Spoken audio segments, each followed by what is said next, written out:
Hello, English learners. Welcome to another powerful biographical story that will help you improve your English while learning about one of Africa's most courageous leaders. Today, we're exploring the extraordinary and tragic life of Patrice Lumumba, the first Prime Minister of the Democratic Republic of Congo, whose fight for true independence cost him his life. Patrice Emery Lumumba was born on July 2, 1925, in Onalua, a small village in what was then the Belgian Congo.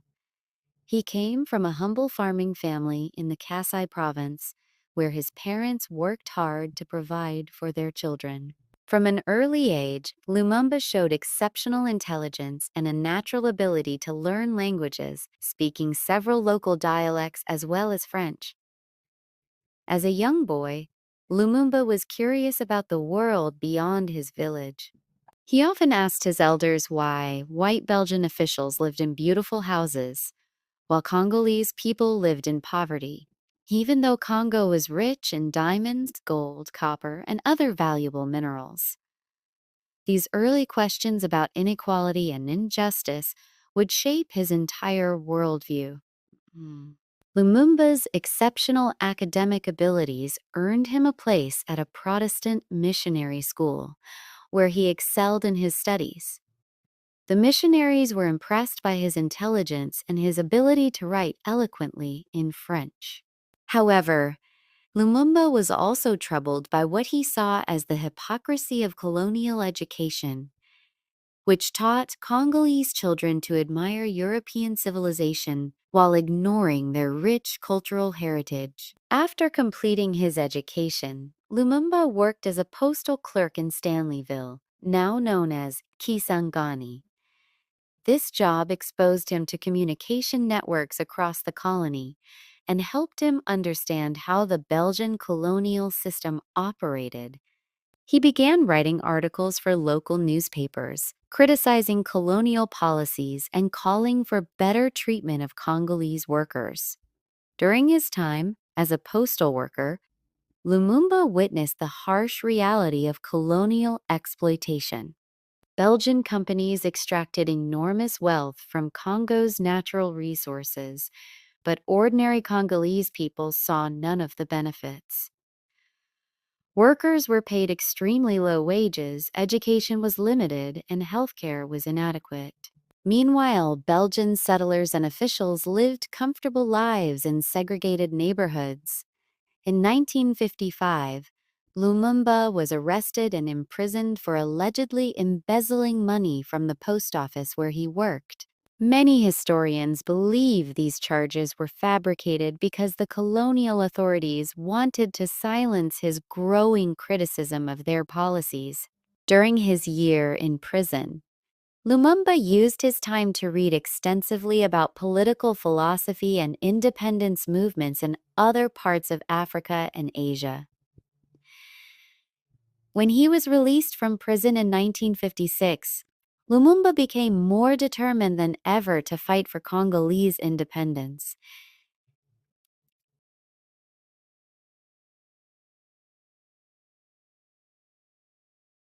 He moved to Leopoldville, now Kinshasa, where he worked as a sales manager for a brewery. This job gave him opportunities to travel throughout the colony and meet people from different regions, helping him understand the diverse ethnic and linguistic groups that made up Congo. Lumumba's political awakening accelerated when he attended the All African Peoples Conference in Accra, Ghana, in 1958. There, he met other African independence leaders like Kwame Nkrumah of Ghana and witnessed firsthand how other African countries were successfully challenging colonial rule. So it's doesn't years. The conference inspired him to intensify his efforts to organize Congolese resistance to Belgian colonialism. Upon returning to Congo, Lumumba founded the Movement National Congolais, or MNC, which became the country's first truly national political party. Unlike other Congolese political groups that were based on ethnic or regional identities, the MNC promoted unity among all Congolese people regardless of their tribal background. Lumumba's vision was of a united, independent Congo that would be strong enough to resist foreign interference. The MNC message of national unity and immediate independence quickly gained popularity throughout Congo. Lumumba traveled extensively, giving passionate speeches that electrified audiences. He had a remarkable ability to communicate complex political ideas in simple language that ordinary people could understand. His charisma and oratory skills made him the most recognizable face of the Congolese independence movement. However, Lumumba's growing influence alarmed both Belgian authorities and Western powers, particularly the United States. The Cold War was at its height, and Western leaders feared that an independent Congo under Lumumba's leadership might align with the Soviet Union. They were also concerned about losing access to Congo's valuable mineral resources, which were crucial for military and industrial purposes. In 1959, riots broke out in Leopoldville following a banned political meeting.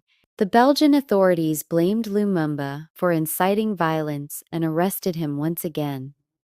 However, the independence movement had grown too strong to be stopped by imprisoning its leaders. Pressure from other African countries and international opinion forced Belgium to negotiate with Congolese political parties about independence. In January 1960, Belgian officials organized a conference in Brussels to discuss Congo's future. Remarkably, they released Lumumba from prison specifically so he could participate in these negotiations. During the conference, Lumumba impressed everyone with his intelligence and negotiating skills, even earning respect from some Belgian officials who had previously dismissed him. The Brussels conference resulted in an agreement to grant Congo independence on June 30, 1960. Elections were held in May, and Lumumba's MNC won more seats than any other party, making him the natural choice for prime minister. At age 35, he was about to become the leader of Africa's second-largest country. Independence Day arrived on June 30, 1960, with great celebration throughout Congo. However, the ceremony itself revealed the tensions that would soon explode into crisis. King Baudouin of Belgium gave a speech praising Belgian colonialism and suggesting that Congo owed its development to Belgian civilizing efforts. This patronizing speech angered many Congolese, including Lumumba. When it was Lumumba's turn to speak, he delivered an unscheduled response that shocked the international audience.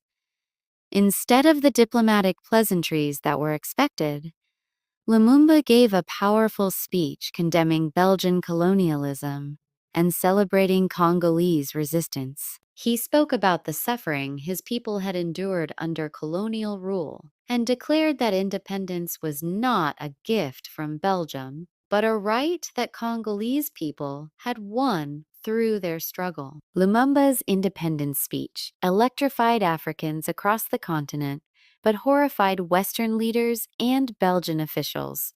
His words, "We are no longer your monkeys," became famous throughout Africa as a symbol of dignity and defiance against colonial arrogance. However, this speech also marked the beginning of intense international efforts to remove him from power. Within days of independence, Congo faced multiple crises that threatened to tear the country apart. The army mutinied because Congolese soldiers were still commanded by Belgian officers and received lower pay than their Belgian counterparts. The mineral-rich Katanga province, encouraged by Belgian mining companies, declared independence under Moïse Tchom. Belgian paratroopers intervened militarily, claiming they were protecting Belgian citizens. Faced with these crises, Lumumba made decisions that further alarmed Western powers. When the United Nations peacekeeping force proved ineffective at ending the Katanga secession and removing Belgian troops, Lumumba threatened to seek help from the Soviet Union. This threat, made during the height of the Cold War, convinced American and European leaders that he had to be eliminated. The Central Intelligence Agency, working with Belgian intelligence services, began plotting to assassinate Lumumba. They also supported his political rivals, particularly President Joseph Kasavubu and Colonel Joseph Mobutu, who were more willing to cooperate with Western interests. Lumumba refused to accept his dismissal and continued to claim legitimate authority as the democratically elected prime minister. This created a constitutional crisis with multiple people claiming to be Congo's rightful leader. Meanwhile, the country was effectively partitioned, with different regions controlled by different factions supported by various foreign powers. In December 1960, Lumumba attempted to travel from Leopoldville to Stanleyville, where his supporters controlled the regional government. However, he was captured by soldiers loyal to Colonel Mobutu and imprisoned in a military camp. Despite his imprisonment, Lumumba remained defiant, refusing to compromise with his enemies or abandon his principles. International pressure mounted for Lumumba's release, with many African countries and Soviet bloc nations demanding his freedom. Realizing that Lumumba alive would always be a symbol of resistance and legitimate authority, his enemies decided that he had to be eliminated permanently.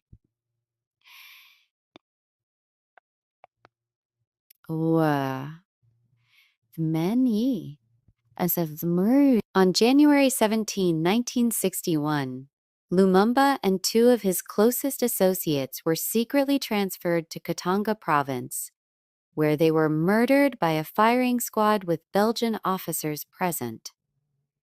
To hide evidence of the assassination, their bodies were dissolved in acid. Lumumba was only 35 years old when he died, just 7 months after becoming prime minister. The official story claimed that Lumumba had been killed while trying to escape. But few people believed this obvious lie. The truth about his assassination would not be fully revealed until decades later, when Belgian and American government documents confirmed the extent of foreign involvement in his murder. Lumumba's death marked the beginning of decades of instability and dictatorship in Congo. Colonel Mobutu eventually seized complete power and ruled the country for over 30 years as a corrupt dictator supported by Western powers. The Congolese people, who had hoped independence would bring freedom and prosperity, instead experienced wars, poverty, and exploitation that continue to this day. However, Lumumba's legacy extends far beyond his brief time in office. His vision of African unity, dignity, and independence from foreign interference inspired liberation movements across the continent. His famous words about preferring to die as a free man rather than live as a slave became a rallying cry for oppressed people everywhere. Today, Patrice Lumumba is remembered as a martyr for African independence and a symbol of resistance against neocolonialism. Streets, universities, and monuments throughout Africa bear his name. His life story teaches us about the courage required to stand up for justice, even when facing overwhelming odds. Patrice Lumumba's life reminds us that the struggle for justice and dignity often requires great personal sacrifice.